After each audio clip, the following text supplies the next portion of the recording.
ভাই আমি একটা কথা বলেছি, কথাটা ভাইরাল হয়েছে অনেক। মানুষ মানুষের অবস্থানকেই ভালোবাসে, মানুষ কখনোই মানুষের অন্তঃসত্ত্বাকে ভালোবাসে না।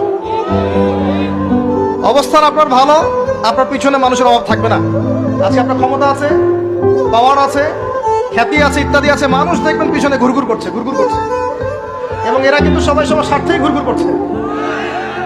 এর বাইরে আল্লাহ পাক কিছু মানুষের মনে আল্লাহর পক্ষ থেকে মহব্বত দেন, এটা আলাদা বিষয়। আপনি মানুষকে সন্তুষ্ট করতে পারবেন না।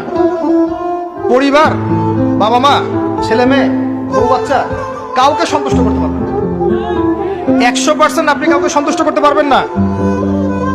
সারা জীবন করে যাবেন, আপনার বিরুদ্ধে অভিযোগ থেকেই যাবে। শুধু আল্লাহ রাব্বুল আলামিন অপেক্ষা করে বসে আছেন, আপনি কখন তওবা করে তার দিকে ফিরে আসবেন। দিন আল্লাহ পাক আপনাকে মাফ করে দিবেন ইনশাআল্লাহ।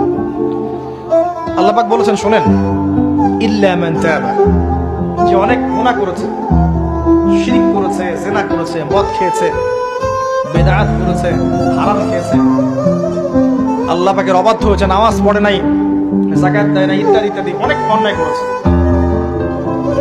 একদিন তওবা করে ফিরে এসেছে। আল্লাহ পাক বলেছেন, ইল্লা মান তাবা, যে ব্যক্তি তওবা করে ফিরে আসলো, ওয়া আমানা, এবং ঈমান নিয়ে আসলো, ওয়া আমিলা আমালান সালিহান, এবং এখন থেকে সৎ আমল করা শুরু করলো, হোক সে নারী বা পুরুষ, যে কেউ, যে কোনো বয়সের, যে কোনো বর্ণের, যে কোনো ভাষার, যে কোনো দেশের, এগুলো কিচ্ছু যায় আসে না আল্লাহ পাকের। ইন্নাল্লাহা লা ইয়ানজুরু ইলা আজসামিকুম ওয়ালা ইলা সুওয়ারিকুম ওয়ালাকিন ইয়ানজুরু ইলা কুলুবিকুম ওয়া আমালিকুম।